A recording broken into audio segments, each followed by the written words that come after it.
জি জনাব খসরু, আজকে বেশ বড় সিদ্ধান্ত, আপনাদের অনেক দিনকার দাবি যে যৌথ প্রযোজনার যে নিয়ম নীতিগুলো আছে সেগুলো সঠিকভাবে মানা হচ্ছে না, কেউ কেউ এটিকে যৌথ প্রতারণাও বলছেন। আপনারা খুশি যৌথ প্রযোজনা বন্ধ? হ্যাঁ, অবশ্যই আমরা খুশি, এবং আমরা প্রথমেই আপনাকেও আমরা এর অনেকটাই দাবিদার বলবো যে আপনি আমাদের এই আন্দোলনের পাশে সবসময় ছিলেন, ৭১ টিভিও ছিল।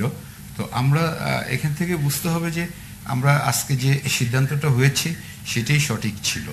বিষয়টা হচ্ছে যে আপনি ছোট্ট একটি বিষয়টা আপনি বলছি, সেটা বললেই আপনি বুঝতে পারবেন যে শুধু কলকাতার ব্যাপারে বা ভারত সরকারের পক্ষ থেকে একটা নন জুডিশিয়াল স্ট্যাম্পে আমরা শুধু একটা ওই দেশের প্রযোজক শুধু একটা এগ্রিমেন্ট সাইন করবে, আর বাংলাদেশে করতে হবে হচ্ছে যে আমাদের সরকারের থেকে স্ক্রিপ্ট পাস করাতে হবে, আমাদেরকে সেই স্ক্রিপ্ট অনুযায়ী আমাদের আর্টিস্ট নিতে হবে, গল্প করতে হবে, অনেক ফর্মালিটিস সবকিছু মিলে। তাহলে ওইখানে কি হলো, শুধু একটা স্ট্যাম্পে সে জয়েন্ট ভেঞ্চারের একজন অংশীদার হয়ে গেল। আর আমাদের দেশে রাষ্ট্রীয় সর্বোচ্চ জায়গা থেকে পারমিশন নিয়ে আমাদের এই সেটি তো আমাদের সমস্যা, মানে আমরা কেন আমাদের এই সমস্ত সমস্যা বা এই ধরনের আইনগত জটিলতা বা যদি বলি যে ফাইলের জটিলতা যদি আমরা না কাটাতে পারি সেই দায়ভার যৌথ প্রযোজনা নয়।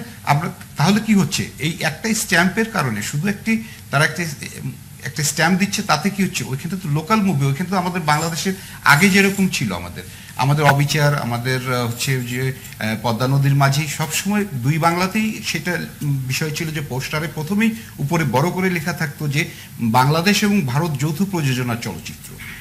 এখন এইটার কারণে হচ্ছে যে শুধু কলকাতার লোকাল মুভি হচ্ছে, আমাদের কোনো নাম থাকছে না, বাংলাদেশের কোনো নাম থাকছে না, যৌথ প্রযোজনার নাম থাকছে না, কোনো আর্টিস্ট কলাকুশলী কারো নাম থাকছে না, শুধুমাত্র এটা বাংলাদেশে এসে যৌথ প্রযোজনা হয়ে যাচ্ছে।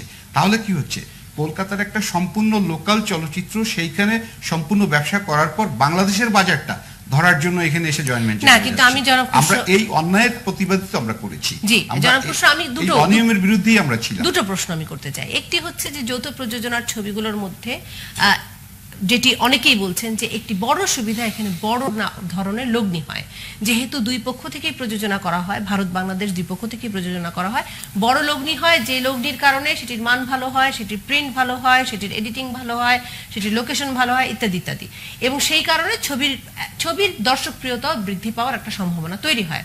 বাংলাদেশের হলগুলো প্রায় বড় বড়, এবং যৌথ প্রযোজনার ছবিগুলোর কারণে, বড় বাজেটের ছবির কারণে অনেকটাই সেগুলো চাঙ্গা হয়েছে, এমন কথা তো অনেকে বলছেন। তো মানে সেই জায়গা থেকে আমরা হলগুলোকে বঞ্চিত করছি কেন? দর্শক আমি আপনার সাথে সম্পূর্ণ একমত, আমরা যৌথ প্রযোজনার চলচ্চিত্রের বিপক্ষে নয়, আমরা শুধু বলছি যে নিয়মটা মেনে করার জন্য আমরা চাই যে আরো বড় বাজেটে হোক, বিগ বাজেটে হোক, আরো দর্শক আসুক, সেটাই আমরা চাচ্ছি। কিন্তু সেটা তো হচ্ছে যে শুধু কলকাতাতে একটা লোকাল স্থানীয় চলচ্চিত্র হিসেবে চলছে, সেটা তো আমাদের যৌথ প্রযোজনার চলচ্চিত্র হিসেবে চলছে না, সেটা শুধু বাংলাদেশে এসে যৌথ প্রযোজনা হয়ে যাচ্ছে। আমরা সেইটার বিরুদ্ধে। আজকে শুধু এরকম হয়েই যেতে থাকবে, আমাদের কোনো আর্টিস্টকে কেউ চিনবে না, আমাদের টেকনিশিয়ানদের চিনবে না কলকাতার লোকজন, আমরাই শুধু ওদেরকে চিনতে থাকবো, সেটা হইতে পারে না।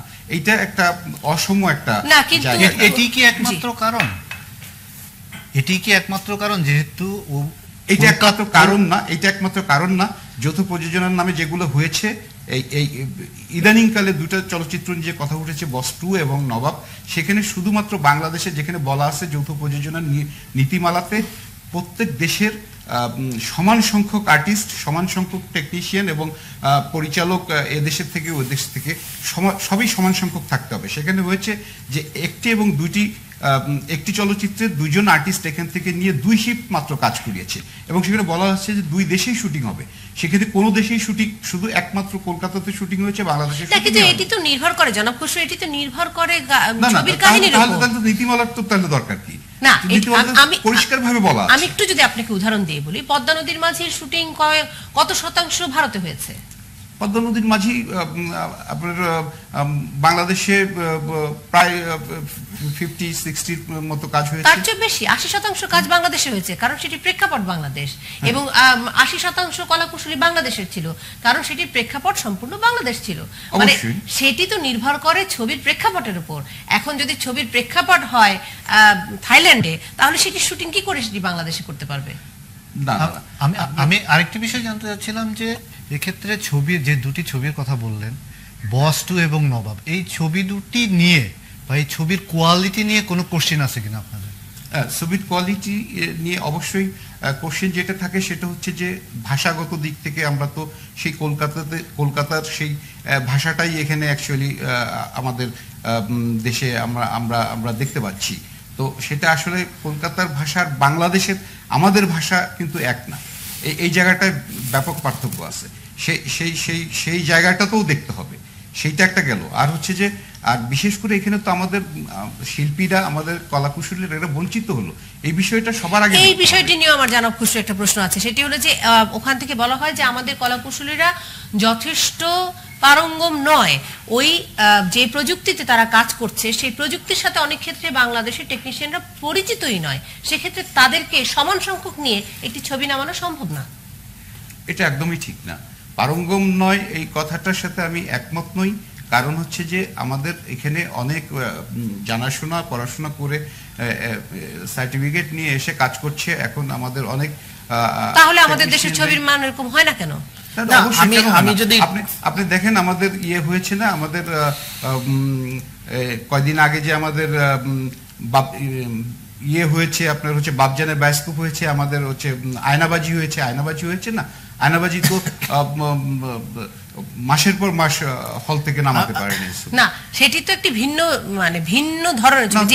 তার আগে মনপুরা হয়েছে না। আমি একটা কনজিউমার হিসেবে একটা প্রশ্ন, দর্শক হিসেবে, যে আপনারা আটকাতে চাচ্ছেন জয়েন্ট প্রোডাকশন, বিভিন্ন টেকনিক্যালিটিস, বাট আমি অ্যাজ আ কনজিউমার আমি তো বলতে পারি যে আমি একদম ওপেন চাই, আমি চাই না আপনারা কোনো প্রোটেক্টিভ মেজার নিতে পারেন, বিকজ আপনি যদি আমাকে দর্শক হিসাবে কোয়ালিটি না দিতে পারেন, আমি ইন্ডিয়ান সিনেমাই দেখতে চাই আমার দেশের সিনেমা হলে। কারণ আমি যদি বিদেশে অন্য দেশে দেখতে পারি, একই দিনে পৃথিবীর সব দেশে হলিউডের সিনেমা যদি রিলিজ হতে পারে, আপনারা এই প্রোটেক্টিভ মাইন্ডসেট দিয়ে আপনারা আর কতদিন চলতে চাচ্ছেন? কারণ আপনারা একদিকে বিভিন্ন প্রেশার গ্রুপ হিসাবে, না আমি একটু শেষ করিনি, আপনারা বিভিন্ন প্রেশার গ্রুপ হিসাবে বাংলাদেশে ইন্ডিয়ান সিনেমা আসতে দেননি, বেঙ্গলি সিনেমা আসতে দেননি, 45 বছর আসতে দেননি। এখন একটা জয়েন্ট মেকানিজম তৈরি হয়েছে, সেইখানের নিটি গ্রিটিজ নিয়ে প্রবলেম ধরে আপনারা আবার ওই প্রোটেক্টিভ মেজারে নিতে চাচ্ছেন। আমি দর্শক হিসাবে একটা জিনিসই বলতে পারি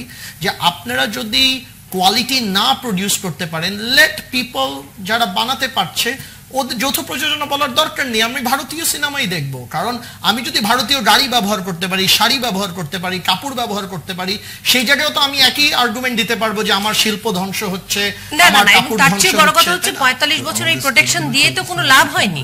এক্স্যাক্টলি, 45 বছর প্রোটেকশনটা পেয়ে, 45 বছর প্রোটেকশন দিয়ে আমাদের বাংলাদেশের চলচ্চিত্রের লাভটা কি হয়েছে? এতে কি এখন যে যৌথ প্রযোজনা বন্ধ হয়ে গেল ফর দ্য টাইম বিং, যদিও এতে কি আমাদের সিনেমার উন্নতি হবে কিছু? না, হলে তো 45 বছরই হতো, তাই না? So that's the issue.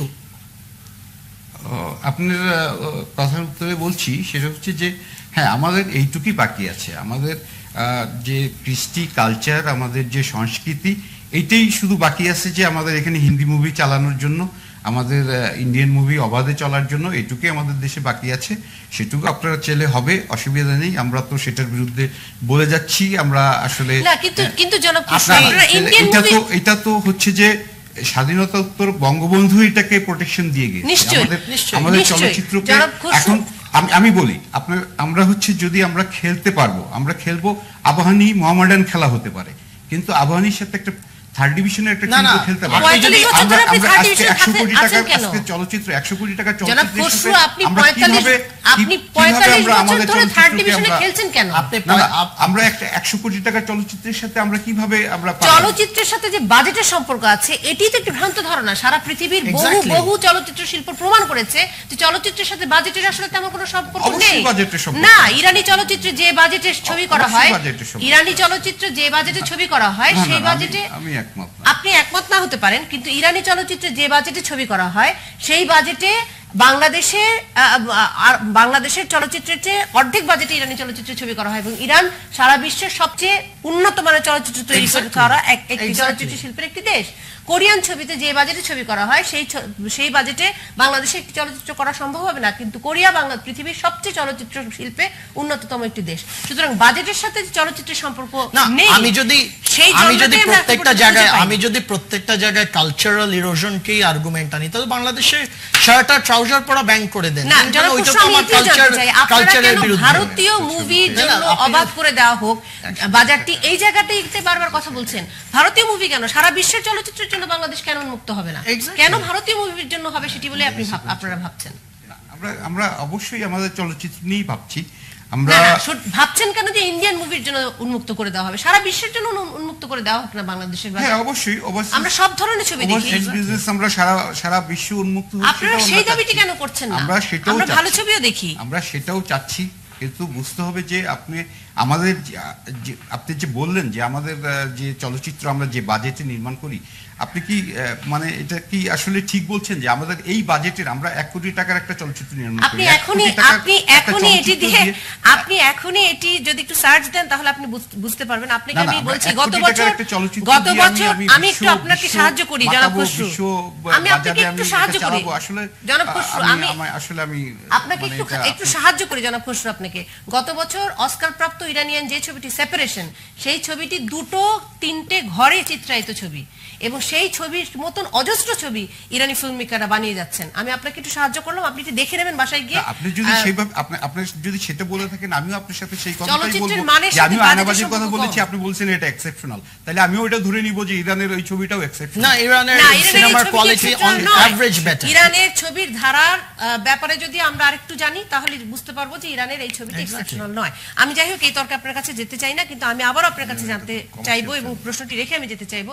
সেটি হলো যে আমি তো প্রশ্নটি শেষ করি জনাব খসরু, সেটি হলো যে আপনারা বাংলাদেশ এবং ভারতের মধ্যে যে বিনিময় হচ্ছে, সেই বিনিময় দেখা যাচ্ছে সেখান থেকে আসছে চ্যাম্প, বাংলাদেশ থেকে যাচ্ছে মাস্তানি। আমরা বিনিময়ের বিপক্ষে না, আমরা বিপক্ষের প্রশ্ন না, প্রশ্নটি হচ্ছে বাংলাদেশ থেকে কোন ধরনের ছবি যাবে। যৌথ প্রযোজনার পক্ষে আমরা বলছি যে কিছু নিয়ম আছে, নিয়ম নীতিগুলো এখন আমরা আমাদের লোকজন ট্রেন না, তাই বলে কি আমরা আমাদের লোকজনকে কাজ করার সুযোগ দিব না? আমরা কি কাজ করব না? আমার কথাটা হচ্ছে জোর করে কখনো কোনো ক্রিয়েটিভ আর্টকে আপনি এভাবে নিয়ন্ত্রণ করতে পারবেন না। আমি শুধু একটি বিষয় আপনার কাছে বলছি, তাহলে নীতিমালার দরকার কি? তাহলে এক্স্যাক্টলি আমি তো বলবো নীতিমালা রাখেন না। না, এটাই আই উড সাপোর্ট দ্যাট, যে আসলে নীতিমালা উঠিয়ে দেওয়া, আসলে আমি মনে করি উঠিয়ে দেওয়া এই নীতিমালা উঠিয়ে দিতে বলেন, তাহলে আর আমরা চিল্লাপাল্লা করব না, এক হয়ে যাবে, এই বাংলা ওই বাংলা এক হয়ে যাবে, এই বাজার ওই বাজার এক হয়ে যাবে। আপনারা এটা ইমোশনালি বলতে পারেন, বাট অ্যাজ আ কনজিউমার আমরা আমি শুধু একটা কথা বলে আমি বিরতিতে যাব। উনি কেন বারবার বলছেন এই বাংলা ও বাংলা? কেন এই পৃথিবীটা এক হয়ে যাবে না? মানে এই বাংলায় করতে হবে কেন? কেন একজন কোরিয়ান ফিল্ম মেকার এসে বাংলাদেশে ফিল্ম মেক করতে পারবেন না? আপনি কেন বারবার মনে করছেন যে পশ্চিমবঙ্গের সাথে এই এবং আপনার কাছে শুধু একটি প্রশ্ন রেখে বাংলাদেশ থেকে মাস্তানি নামের একটি ছবি যাচ্ছে, যেই ছবি বাংলাদেশের মানুষই দেখেনি, আপনারা সেটির প্রতিবাদ করছেন না কেন? যে বাংলাদেশ থেকে ভালো কিছু ছবি যাক ভারতে, আমরাও কিছু ব্যবসা করি, সেই প্রতিবাদ তো আপনারা করছেন না। অবশ্যই আমরা সেটার প্রতিবাদ করছি, অবশ্যই করছি। সেই প্রতিবাদ আমরা এখন পর্যন্ত